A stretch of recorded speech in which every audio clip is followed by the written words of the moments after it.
He thought he'd bought an ordinary old house, until one broken wall revealed a secret buried for 40 years, a bricked-up doorway, forgotten diaries, and a truth that refuses to stay silent. Watch till the end. This story will shake you. Don't forget to comment your thoughts and subscribe so you never miss a new video. Alex Hanlon had never imagined that the turning point of his life would come not with drama, not with fire, not with the kind of public spectacle that burned itself into memory, but with exhaustion. Quiet, numbing, bone-deep exhaustion. Months of sleepless nights, court hearings, arguments that circled around the same wounds, a marriage collapsing in slow motion, a routine that felt more like suffocating inside a shrinking room. Eventually, something inside him simply gave up. He needed distance. He needed silence. He needed a place where the past couldn't follow him from room to room. That was how he found himself staring at a real estate listing for a cheap, aging house 3 hours outside the city. A wide street lined with maples, a quiet neighborhood, no traffic, no sirens. The moment he saw the photo, something inside him loosened, a tiny breath he hadn't realized he'd been holding. It wasn't excitement. It was relief. The simple relief of imagining a place where nothing hurt. When he arrived for the viewing, the house looked smaller than it had online. The once white siding had faded to an old beige. The porch leaned slightly left, like a tired shoulder. The windows were cloudy with years of neglect. But beneath the decay, Alex sensed something solid. The foundation seemed strong. The structure hadn't given up yet, even if the paint had. He shut off his truck and sat for a moment in the unfamiliar quiet. No honking, no people shouting into phones, no sirens echoing between tall buildings. Just the breeze pushing gently through the trees and the tapping of a loose gutter against the siding. It almost felt unreal. Inside, the house smelled of dust and age, but not rot. The floors groaned under his weight. Wallpaper curled away from the walls like tired petals. A cracked mirror in the hall reflected a version of himself he didn't immediately recognize. Taller, more hollow, like someone who had carried too much for too long. The kitchen tiles were chipped, the cabinets crooked, the appliances outdated. And still, he felt something here he hadn't felt in years.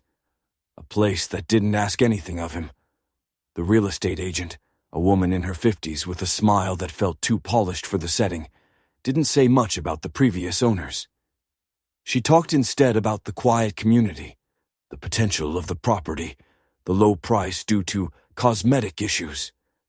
When Alex asked why it had been on the market for nearly a year, she hesitated before offering a vague explanation about distant heirs and neglected repairs. Something about her tone made him feel there was more beneath the surface, but she gave nothing else away. The house had a silence to it, not a dangerous one, but one weighted with things long forgotten. The price was good. Too good, maybe. But Alex didn't care. At that point in his life, risk seemed far less frightening than stagnation. Within a few weeks, the paperwork was done, and he was standing on the sagging porch, holding the keys to a house that wasn't beautiful, but felt like a blank page. He moved in with only the essentials: clothes, a mattress, a lamp, a few tools, a coffee maker, and boxes of books he wasn't sure he'd ever read again. For the first few days he swept, dusted, opened windows to air out the place. The house creaked and shifted around him, settling back into the presence of a human occupant. At night he lay awake, listening to the wind rustle through the siding, the pipes groan, the wood contract and expand. Every old house had its orchestra, he told himself. Yet there were moments, small ones, when he felt something else. Especially near the back hallway. Not a noise exactly, but a heaviness, a pressure in the air. As if emotion, old and stale, clung to the walls. He brushed it off, He had come here to rebuild, not unravel. On the fourth day, he decided to start the real work, removing the peeling wallpaper in a small room off the hallway, a space he imagined turning into a study. The wallpaper came off too easily, sliding away in wide strips. Beneath it, the plaster was uneven thick in some places, oddly smooth in others. He frowned and pressed his hand against it. Something was off. He tapped lightly with his knuckles. Most of the wall echoed hollowly, but one section responded with a dull, dense thud. Not hollow, something solid behind it. He stepped back. The color of the plaster there was slightly different, not enough for a casual eye, but enough for someone paying attention. The edges of the section didn't align perfectly with the adjacent walls, as if someone had patched it quickly. He knocked again. Same heavy sound. It wasn't insulation. It wasn't framing. It felt intentional. He tried to walk away, but his eyes kept drifting back. There was no logical reason for anything to be behind that spot.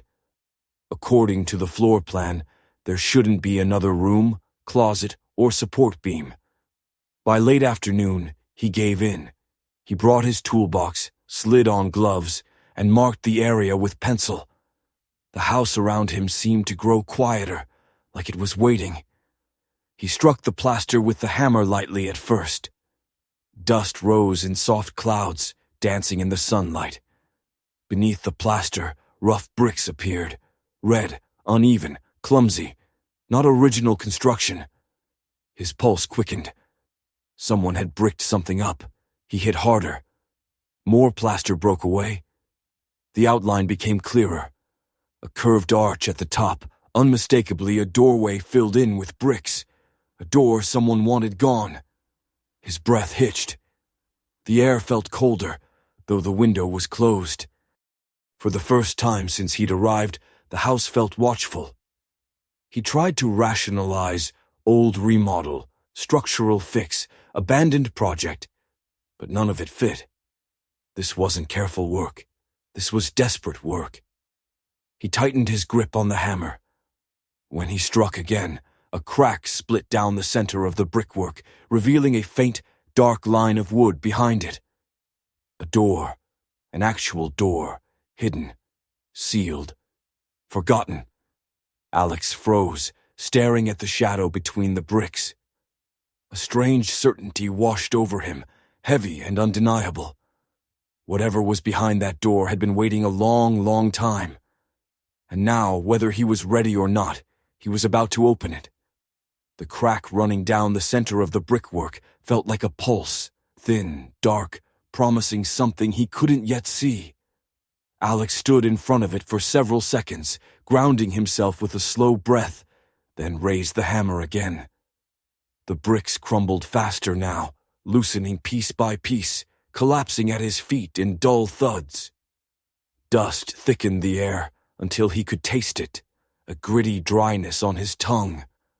When the last stubborn brick fell away, he stepped back. A tall, narrow wooden door stood behind the demolished wall, its dark finish cracked like old skin. The handle was rusted deep orange, fused to the metal plate by decades of corrosion. The wood looked dry, brittle, as if it had been drained of life long ago. For a moment he wondered if the door would even move, or if time had welded it shut forever. The house around him was silent, too silent. He felt as though the walls were holding their breath. Alex gripped the handle. Metal bit into his palm with its coldness. At first it didn't move at all. He tried again, bracing his shoulder into the frame. Something snapped inside the mechanism with a sharp metallic crack. Then the door groaned open an inch, a thin sliver of darkness slipping out like a heavy exhale. A smell followed, stale, sour, suffocating. Old wood, trapped air, and something else. Something that tugged at a deeper part of his memory, like the scent of a closed attic that had never been meant to be opened. He lifted his flashlight and pushed the door the rest of the way.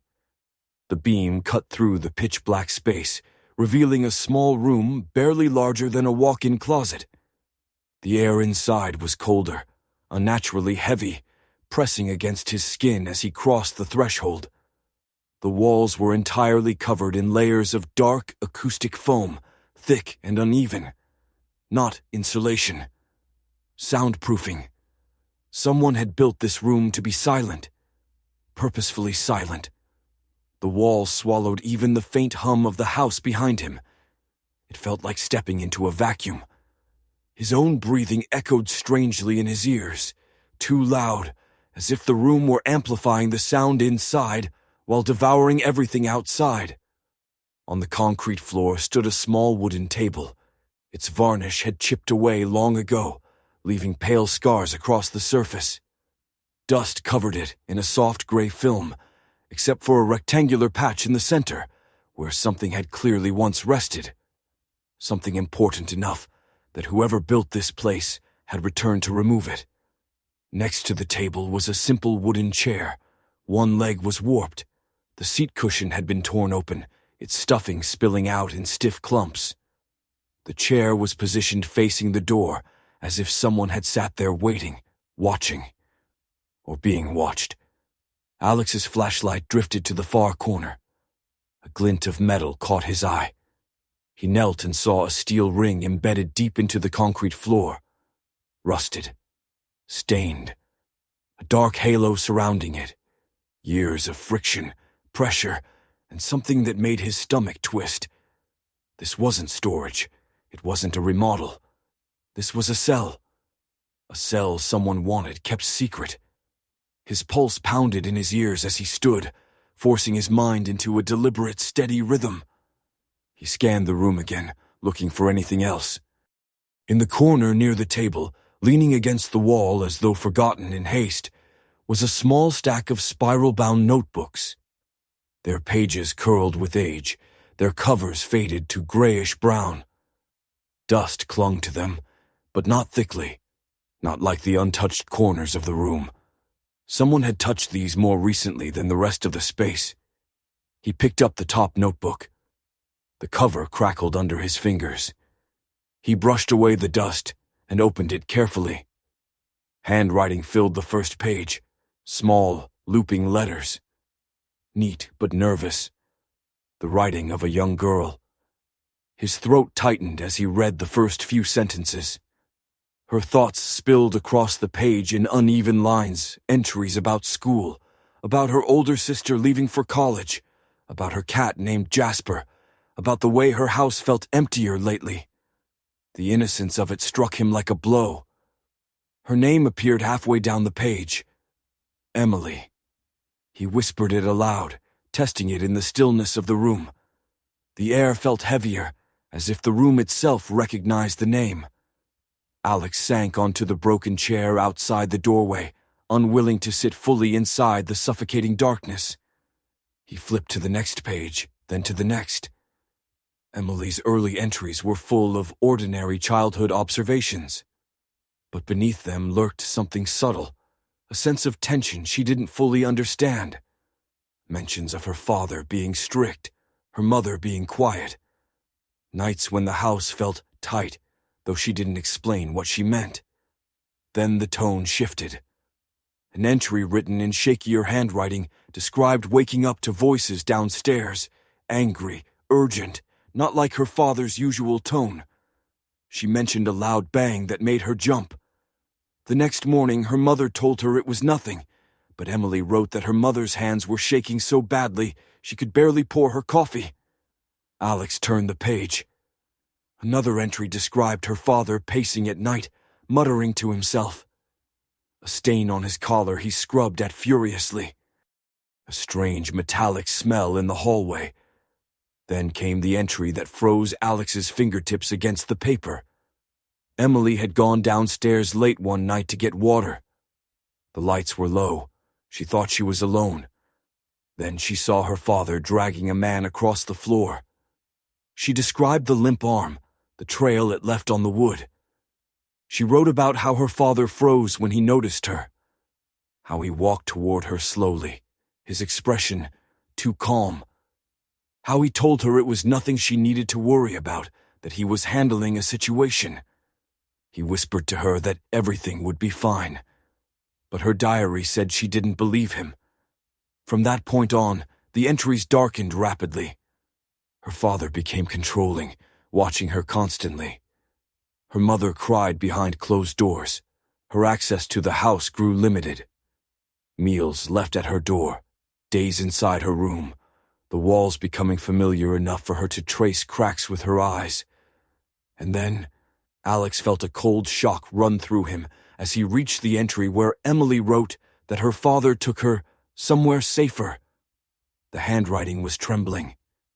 She described being pulled from her room and led downstairs. Her mother followed sobbing. Her father told her it would be temporary. Then he opened the door to this very room. Emily wrote that she didn't understand at first. She described the chill, the suffocating silence, the padded walls. She wrote that her father told her she had seen too much, that she had to stay here until things settled. Her mother visited at first, whispered apologies, promised to get her out.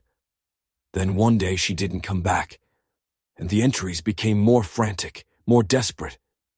She wrote about hunger, silence, the sound of her father speaking to someone outside.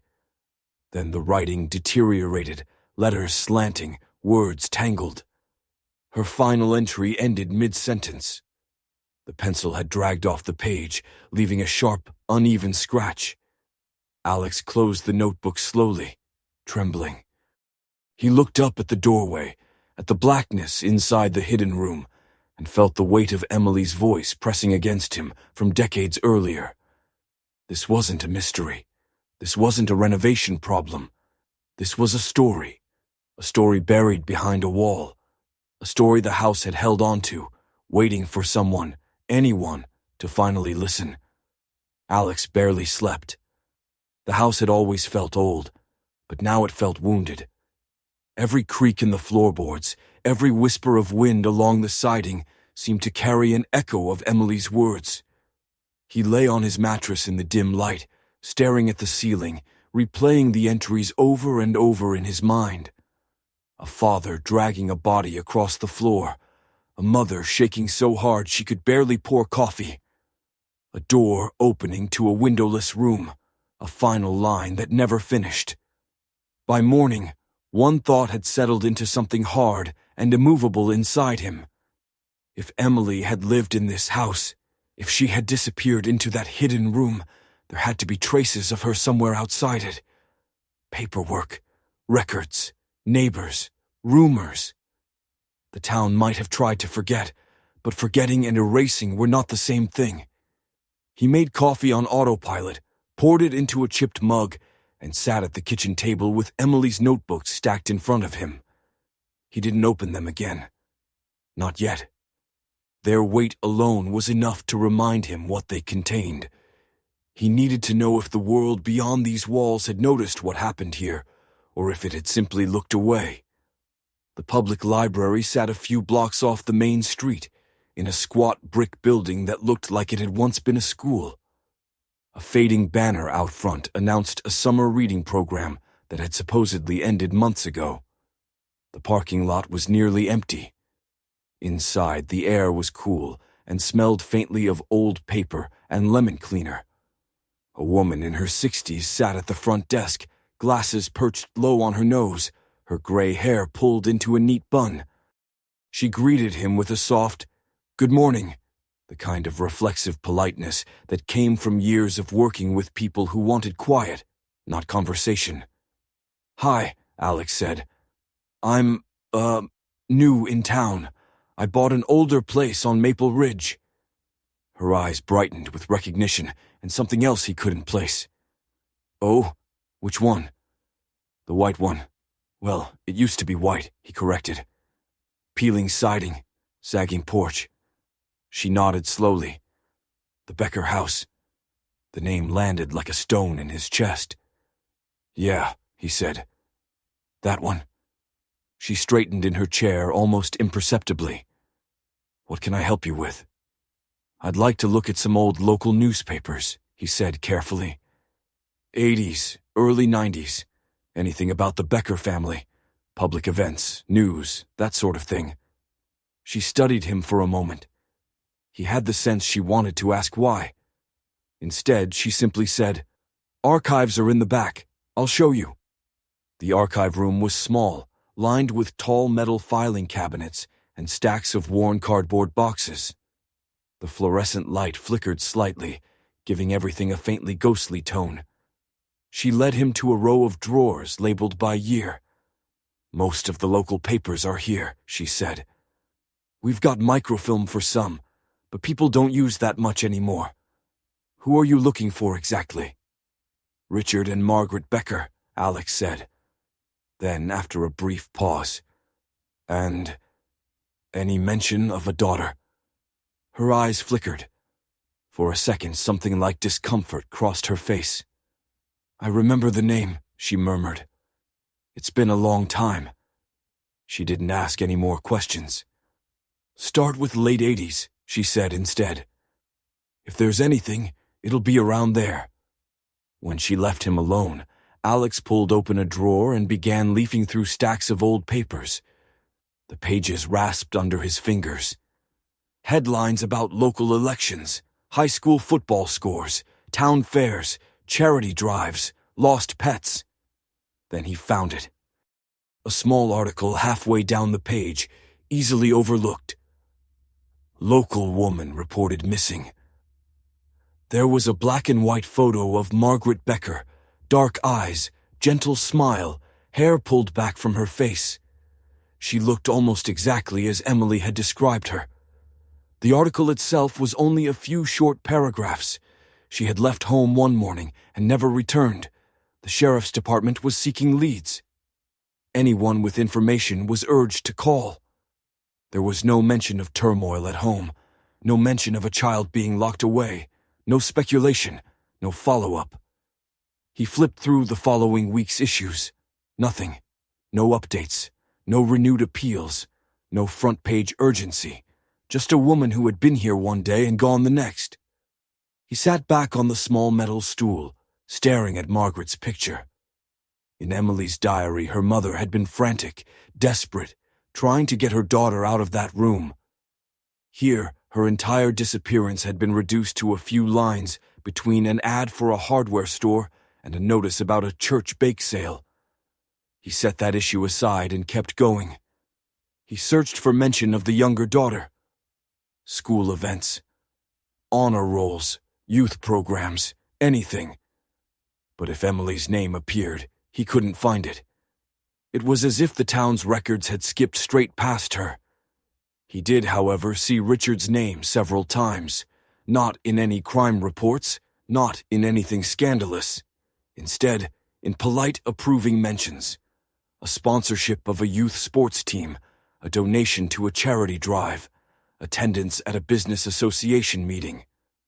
Phrases like well-respected businessman and active member of the community repeated with almost mechanical regularity. There was one brief notice years later indicating that property taxes on the Becker house had been delinquent and the owner could not be reached. That was all. No article about him leaving town, no speculation, just a bureaucratic note about unpaid bills. The absence of what should have been there felt louder than anything he actually read. Eventually, he closed the drawer and sat there, elbows on his knees, staring at the floor. The town's official memory of the Becker family was sanitized, neat, almost aggressively bland. If there had been trouble in that house, and there had been, he knew that with sick certainty it had never made it into the public story. "You find anything?" a voice asked softly. He looked up. The librarian stood in the doorway, watching him with a mixture of curiosity and caution. "Some," Alex said. He gestured to the paper with Margaret's photo. "You remember her?" She stepped into the room and looked at the article. A small, sad smile touched her lips. "I remember when that ran," she said. "I still worked here back then. People came in asking if we'd heard anything. For a week or two, it was all anyone talked about." "And then?" he asked. She lifted one shoulder, and then people talked about other things, these small places. She sighed. They don't always know how to handle something that doesn't fit the picture they're comfortable with. Did you know them? He asked. The Beckers. Not well, she said. I saw them in town. Richard was formal, a little distant. Margaret was kind, quiet. She hesitated. I remember thinking she looked tired a lot of the time. What about their kids? He asked carefully. You remember a younger daughter? Her brow furrowed. For a moment she looked uncertain, as if reaching into fog. I remember an older girl, she said slowly. She left for college.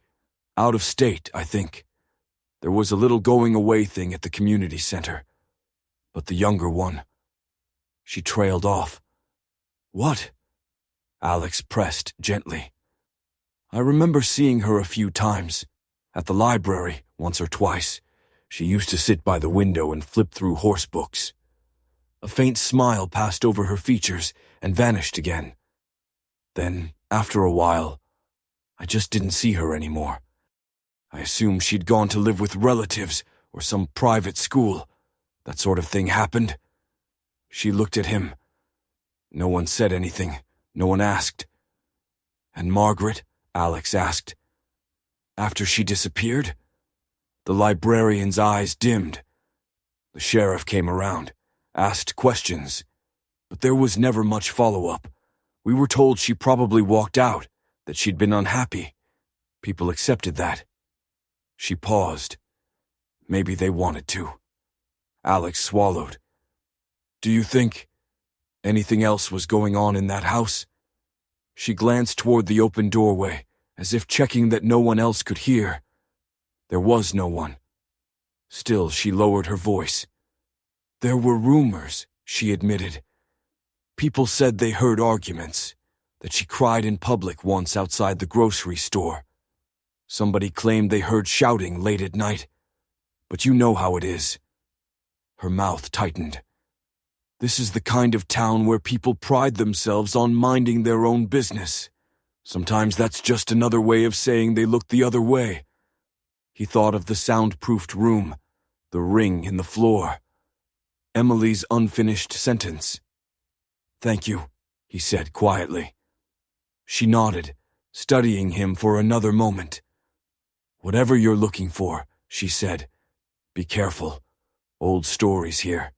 People don't always like them dug up.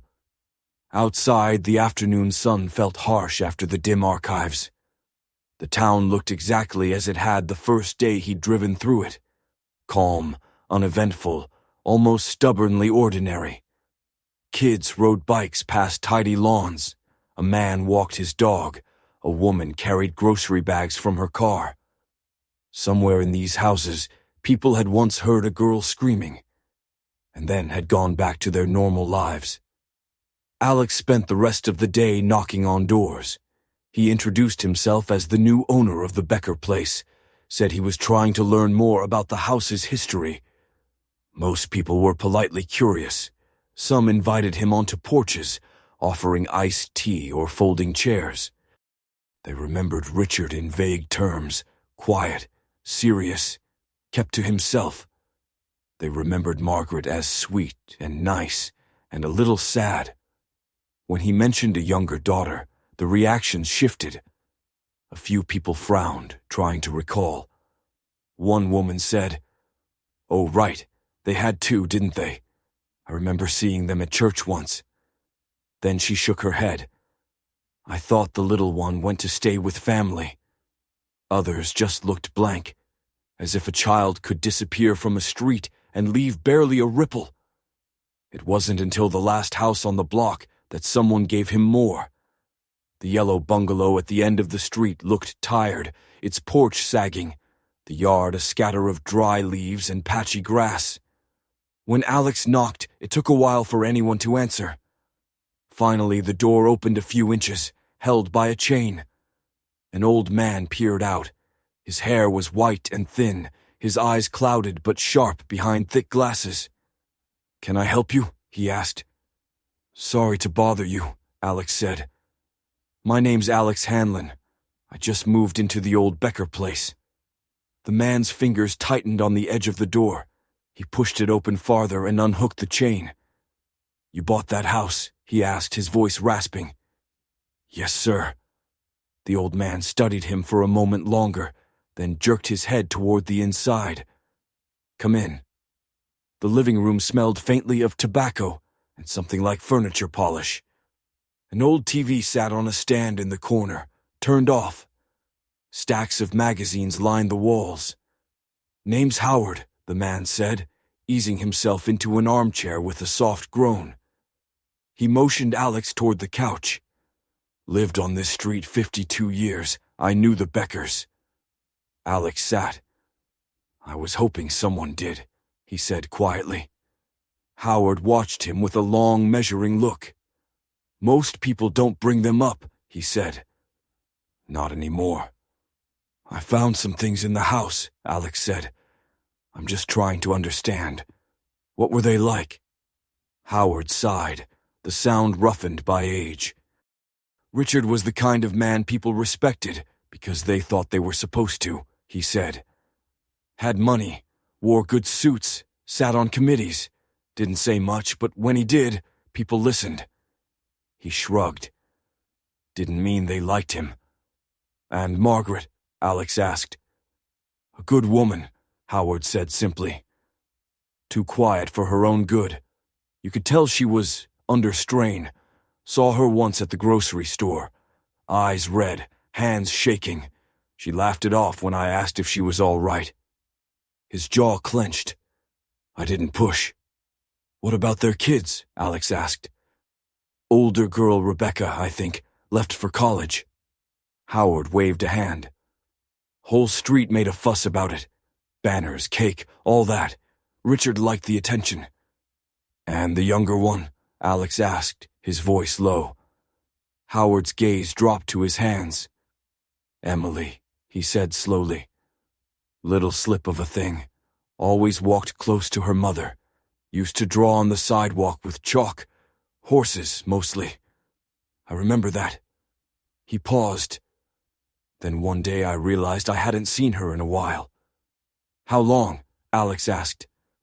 Couldn't tell you exactly, Howard said. That's the thing.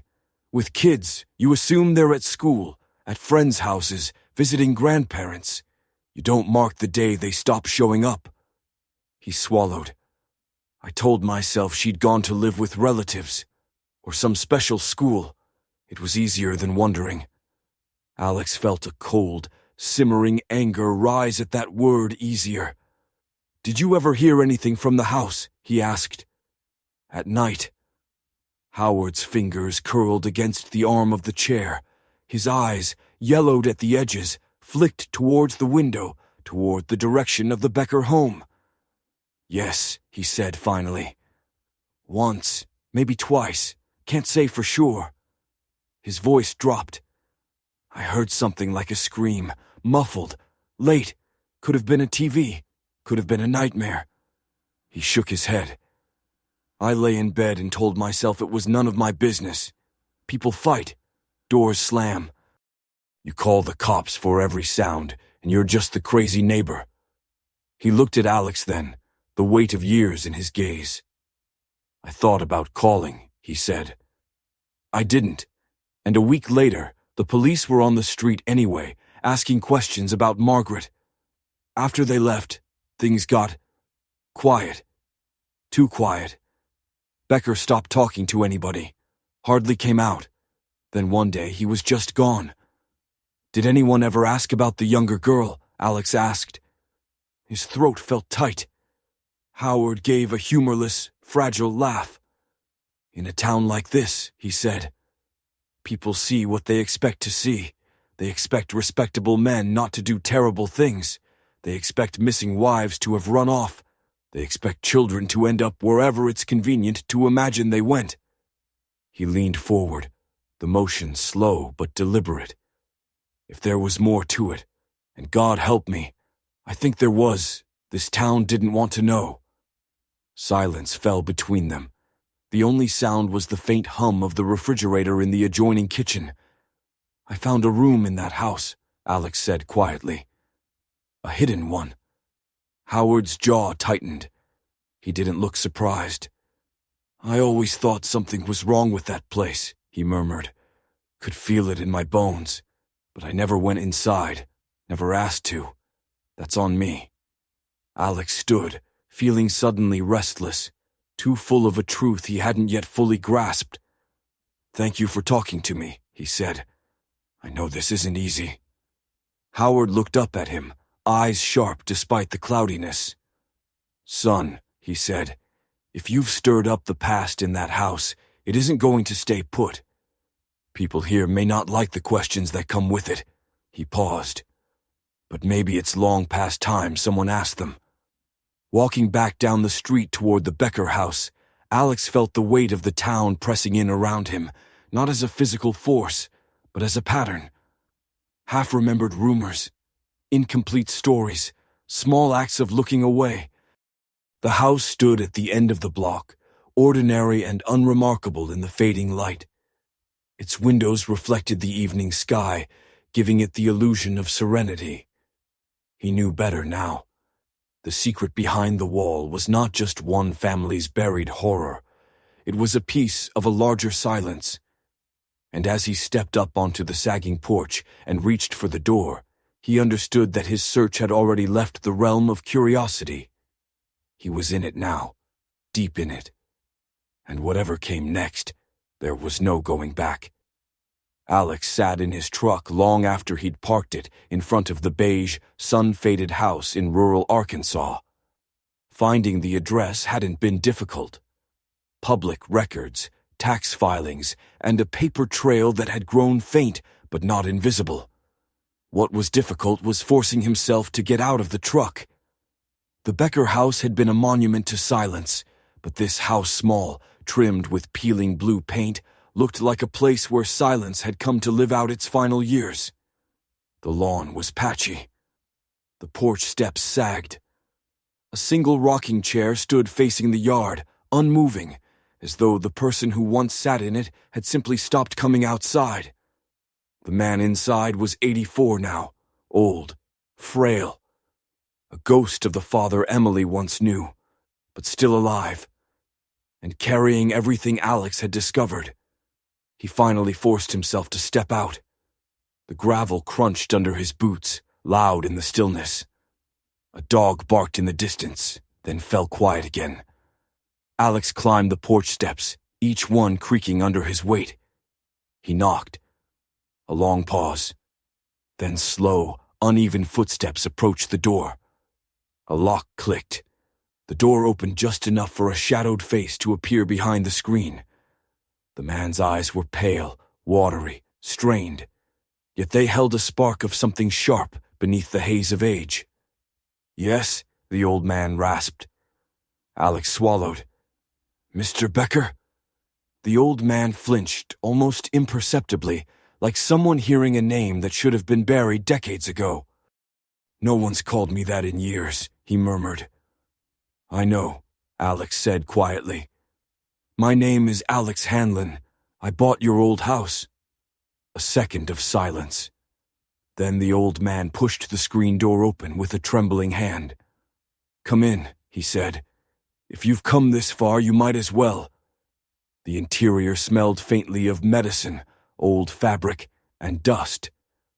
A TV murmured softly in the corner, showing a daytime talk show no one seemed to be watching. The living room was cluttered with stacks of newspapers and unopened mail. A coat hung over the back of a recliner. Richard Becker eased into the recliner with visible effort and gestured for Alex to sit on the worn sofa opposite him. They watched each other in silence, two men separated by age, history, and something far heavier. You found the room, Richard said finally, his voice barely above a whisper. Alex felt a cold jolt. Yes, I knew someone would, eventually. His gaze drifted to the window. Old houses don't keep secrets forever. They kept yours for a long time, Alex said, unable to keep the bitterness from his voice. Richard's jaw tightened. A long time, he echoed. Longer than I deserved. The silence that followed was suffocating. Alex broke it first. I found her notebooks. Richard shut his eyes. His throat bobbed. I figured they might still be there. Margaret kept insisting Emily needed them, said it was the only place she could speak. Alex stared at him. Speak. You locked your daughter in a soundproof room. Richard's eyes opened, sharp with something that looked like old pain. You think I don't know that? His voice cracked. You think I don't remember every second of it? Then why? Alex demanded. Why would you do that to her? Richard looked away, toward a framed photograph on the side table, a picture of a wooded lake, no people in it. It started with a mistake, he said quietly. A man died. I didn't intend it, but once it happened, once I realized what I'd done, everything else spiraled. He rubbed his forehead with trembling fingers. He came to the house, late at night, drunk, angry, threatening me. I tried to defend myself. He fell, hit his head, the sound it made. God, I still hear it sometimes. Margaret was the only witness. She panicked. We both did. So you hid the body, Alex said. Richard nodded slowly. I told myself it was to protect our family, but when Emily saw... He stopped, voice hollow. She shouldn't have been awake. She shouldn't have come downstairs. But she did, and she saw more than a child should ever see. Alex clenched his hands. So you imprisoned her. Richard's voice broke. She was going to tell someone. Margaret was terrified she would.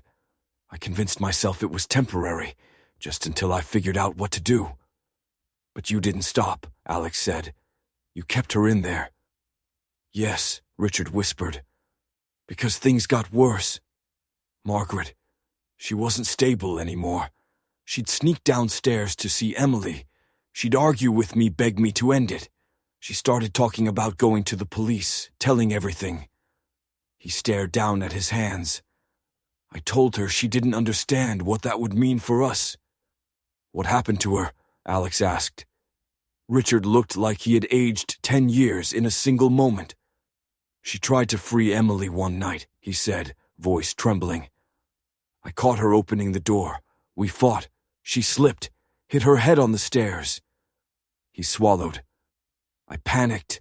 Again, I took her away, buried her, told the sheriff she had abandoned us. Alex felt physically ill. And Emily, what did you do with her? Richard closed his eyes. She cried for her mother, he said softly. For weeks, I kept telling her I was working on a plan, but she knew I was lying. Her mind started to slip. She stopped talking, stopped eating. His voice cracked into something raw. I didn't know how to fix any of it. So you left her there, Alex said, barely above a whisper. No. Richard's eyes opened, full of haunted memory. I took her out, eventually, when it got bad enough that even I couldn't pretend anymore. I drove her to a residential care facility 2 counties over, under a different name. He rubbed his temples. She was so quiet. She didn't look at me, not once. She just stared at the window. Alex's breath caught. Is she alive? I don't know, Richard admitted. I never went back. I never asked. I couldn't face it. The nurses sent updates for a while, but I stopped opening them. The room was silent except for the faint hum of the TV, the laugh track from a show mocking the gravity of the moment. You understand, Alex said slowly, that what you're describing isn't guilt, it's destruction. You destroyed her life. Richard didn't argue. He didn't defend himself. He just nodded. I know, he whispered. Every day since then, I've known. Alex leaned forward, elbows on his knees, fighting the urge to stand and leave. But he needed one more answer. The room, he said. Why make it soundproof? Richard swallowed. Because I didn't want anyone hearing her. And the ring in the floor. He didn't answer immediately. When he did, his voice was faint. Because sometimes she tried to run. Alex felt a rush of fury that nearly knocked him breathless. The kind of anger that didn't yell it, sank deep, steady and cold. "And you think telling me this is enough?" he asked, voice shaking. Richard looked at him with the expression that was neither excuse nor plea, just a hollow resignation. "No," he said. "Nothing is enough." For a long moment, the two men sat across from each other, one carrying the truth, the other, the consequences. When Alex finally stood, Richard didn't try to stop him. As Alex walked toward the door, Richard spoke for the last time, his voice so thin it almost broke. "I knew someday someone would uncover what I did," he said. "I didn't know it would be someone who actually cared." Alex didn't respond.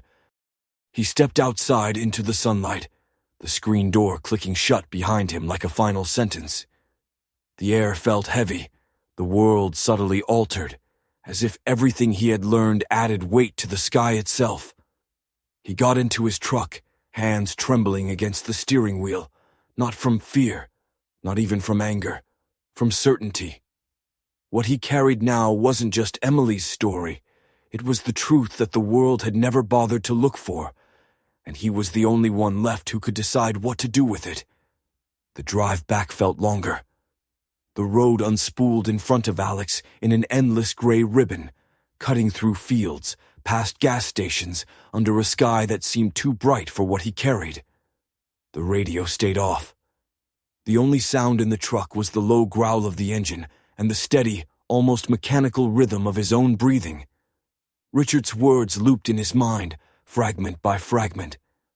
"I told myself it was temporary. She saw more than a child should ever see. I took her to a facility under a different name. I never went back." The confession had not brought catharsis. It had not offered closure. It had only sharpened what Alex already knew. The hidden room, the diaries, the missing mother, the vanished child. They were all pieces of a story that the world had allowed to disappear because it was easier that way. He thought of Emily sitting in that small padded cell, clutching a notebook as her lifeline. He thought of Margaret, bloody on the stairs, reduced in the public record to a line about a woman who left home and did not return. He thought of the town, of neighbors who had heard something once, or seen something strange, and told themselves it was none of their business. By the time he turned onto Maple Ridge, the sky had shifted to that muted blue that comes just before full dark. The Becker house. His house now stood at the end of the street, its silhouette black against the fading light. To anyone passing by, it looked harmless, old, a little sad, ordinary. He knew better. He sat in the truck for a long moment, engine off, listening to the soft ticking as it cooled. The street was quiet. A porch light flicked on 2 houses down. Somewhere a dog barked once, then stopped. Finally, Alex stepped out. Inside, the house greeted him with its familiar smells: dust, dry wood, faint coffee. But the air felt different now, charged with the knowledge that seemed to press outward from the walls. He dropped his keys on the kitchen counter and stood there, unmoving, hands braced on the cool laminate. Emily's notebooks still sat in their careful stack at the far end of the table, exactly where he'd left them. For a moment he considered picking them up, reading them from the beginning again. But he didn't need to. He knew the arc of her story now, the hopeful start, the tightening fear, the slow drowning in isolation. He wasn't looking for more emotion. He was looking for facts. He pulled out a chair and grabbed his laptop from the counter. The screen glowed to life, bathing the dim kitchen in soft blue light. He opened a blank document and stared at the blinking cursor. Then he began to type. At first, the words stumbled. He wrote a sentence, deleted it, wrote it again. But once he committed to the task, a strange clarity took over. This wasn't about writing something beautiful. It was about writing something precise. He documented everything. He described the condition of the hidden room, the dimensions, the soundproofing, the ring in the floor, the absence of windows, the worn chair, the dust patterns on the table. He noted the location within the house, the way the doorway had been bricked over, the signs that the construction had been added later. He cataloged the notebooks, how many there were, the state of their covers, the handwriting, the dates. He included passages summarized, not copied word for word, that established Emily's age, her awareness, her observations about her parents, the moment she witnessed her father dragging the body, the progressive restrictions on her freedom, the move into the hidden room, and the final, unfinished entry. He then added what he'd found at the library, the original missing persons article about Margaret, the lack of follow-up coverage, the pattern of Richard's public image as a respected businessman, the note about tax delinquency and unreachable ownership. He documented his conversations with the librarian and with Howard, recording their recollections as objectively as he could. The rumors, the late-night screams, the way people had assumed Emily went to live with relatives, the sense that something was wrong and nobody wanted to pull at the thread. Finally, he detailed his visit to Richard's current home. He described the address, the conditions, the man's physical state. Then he wrote out, in as much detail as he could remember, the conversation they'd had. The killing of the man who came to the house, the decision to hide the body, the confinement of Emily, the death of Margaret, the transport of Emily to a facility under an alias, the abandonment. It took hours. By the time he leaned back and rubbed his burning eyes, the document was long, dense, and ugly in its completeness. The house around him had gone fully dark. Only the kitchen light and the laptop screen kept the night at bay. He saved the file, then saved it again to an external drive and then to a cloud folder. Each click felt like another nail in a coffin that was finally being sealed, not for Emily or Margaret, but for the silence that had buried them. He printed a copy and slid the warm pages into a large envelope. He didn't address it yet. Police, a journalist, a legal nonprofit that specialized in cold cases. He wasn't sure which would be the right first step, but he knew this. The truth would not stay here. It would not die in his kitchen. It would not end up crammed into a drawer or buried under new wallpaper. He turned off the printer and sat there for a long stretch of quiet, the envelope resting on the table beside the stack of notebooks. It wasn't enough. It would never be enough. But it was something. The clock on the stove flashed 12:07. The house was silent except for the low hum of the refrigerator.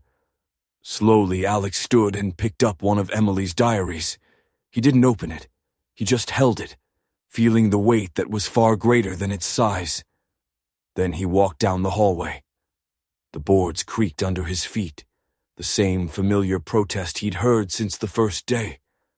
But now, every sound felt like part of a larger memory, as if the house itself were aware that its long-kept secret was being carried down the hall in his hands. He stopped at the threshold of the hidden room. The door was still open a few inches, the darkness inside like a presence. He flicked on the hallway light and flicked the flashlight he'd brought with him. For a moment, he just stood there, looking in. The room was as he had left it, bare concrete floor, padded walls, table, chair. The ring in the floor caught the light and glinted dully. Dust hung in the air in fine motes, drifting lazily. He stepped inside. The temperature dropped around him, the same unnatural chill he'd felt the first time. This time, though, it didn't feel like the room was swallowing him.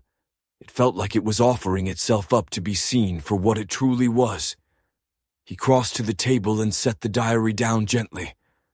"This wasn't your fault," he said quietly, surprising himself with the sound of his own voice. The room drank in the words. He placed his palm against one of the padded walls. The texture was rougher than it looked, the foam stiff with age. He pictured a girl tracing those same seams with her fingertips, counting them, memorizing every line because they were all she had. He pictured her sitting at the table, pencil in hand, filling page after page just to hold on to some sense of self. For a moment, anger surged through him so strongly he had to brace his other hand on the table to steady himself. Anger at Richard, at the town, at the systems that took a girl under a fake name and never questioned why she'd arrived that way. At the way time could cover atrocity with a thin, polite crust and call it history. But beneath the anger was something else.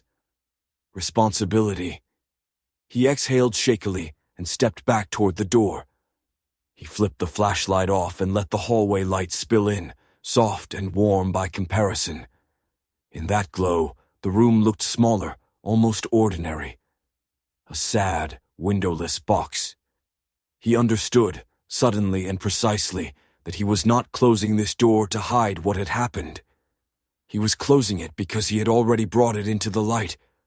The truth no longer lived here alone. It lived in the pages of the document on his laptop. It lived in the envelope waiting on the kitchen table. It lived in the names and dates and memories of the people who had spoken to him. It lived in him. Alex put his hand on the edge of the door. "Your story's not buried anymore," he said softly to Emily, to Margaret, to whoever else had been marked by this house. Then he pulled the door closed. It didn't shut with a dramatic boom. It simply clicked into place with a tired, ordinary sound. For a moment he left his palm resting flat against the wood. There was no lock to turn, no bricks to stack. He was not sealing anything away. He turned and walked back down the hall. In the kitchen, the envelope waited. So did the notebooks. He sat, wrote 3 words on the front of the envelope, just enough to remind himself what it contained, and propped it against the stack of diaries. Tomorrow he would decide where to take it first. The sheriff's office, a county investigator, a reporter from the city. Maybe all of them. There would be questions. There would be resistance. Some people would insist it was better to let the past rest. Others would claim it was too late to do anything. Some might treat it as a story, a curiosity, something to consume and move on from. But someone, somewhere, would listen. And once the story found air beyond these walls, it could not be fully contained again. Alex turned off the kitchen light. Only the faint glow from the laptop remained, a small blue square in the dark.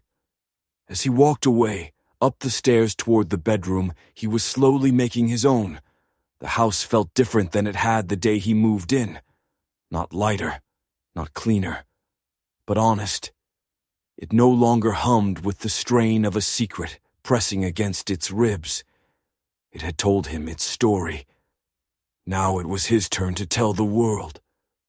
Outside, the quiet street slept under a sky full of indifferent stars.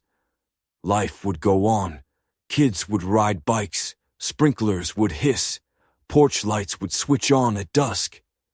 But somewhere in the weave of that normalcy, a missing piece of the past had been reclaimed. After 40 years in darkness, the truth had stepped into the light. And Alex, a man who had only wanted a place to rest, had become the one person who refused to let it slip back into silence.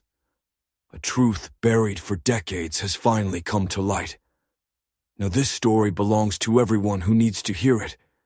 If you enjoyed it, leave a like, share your thoughts in the comments, and make sure to subscribe so you don't miss the next story.